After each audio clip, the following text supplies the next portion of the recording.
আজকে তোমাদের সাথে শেয়ার করব দারুণ সুস্বাদু ইঁচড় চিংড়ি।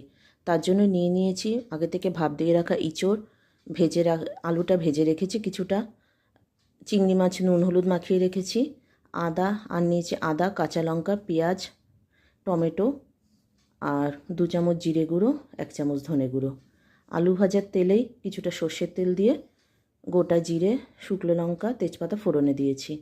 তারপর বেটে রাখা পেঁয়াজ, রসুন, আদা, কাঁচা লঙ্কা, টমেটো বাটাটা তেলের মধ্যে দিয়ে দেব। তারপর একে একে নুন, হলুদ, কিছুটা মিষ্টি স্বাদের ব্যালেন্সের জন্য, একটু টমেটো সস আর জিরে ধনে গুঁড়োটা জল দিয়ে ভিজিয়ে কিছুটা দিয়েছি, একটু বেশি মনে হলো তাই রেখে দিয়েছি। দিয়ে একটু নাড়াচাড়া করে নুন হলুদ মাখানো চিংড়ি মাছটা এর মধ্যে দিয়ে দেব। দিয়ে আবার একটু নাড়াচাড়া করে ভেজে রাখা আলু আর ইঁচড়টা দিয়ে দিতে হবে। এবার ভালো করে কষাতে হবে, যতক্ষণ না তেল ছাড়ে ততক্ষণ কষাতে হবে। গা দিয়ে তেল ছেড়ে দিলে আগে থেকে ফুটিয়ে রাখা জল এর মধ্যে দিয়ে দেব, দিয়ে ঢেকে দেব। কিছুক্ষণ পর খুলে দেখতে হবে যে ইঁচড় আর আলুটা সেদ্ধ হয়েছে কিনা ঠিকঠাক।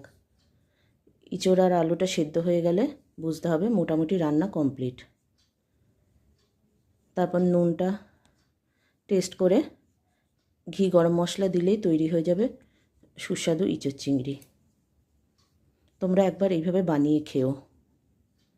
আর আমার এই ঘরোয়া রেসিপি যদি তোমাদের পছন্দ হয় তাহলে চ্যানেলটা সাবস্ক্রাইব করে পাশে থেকো।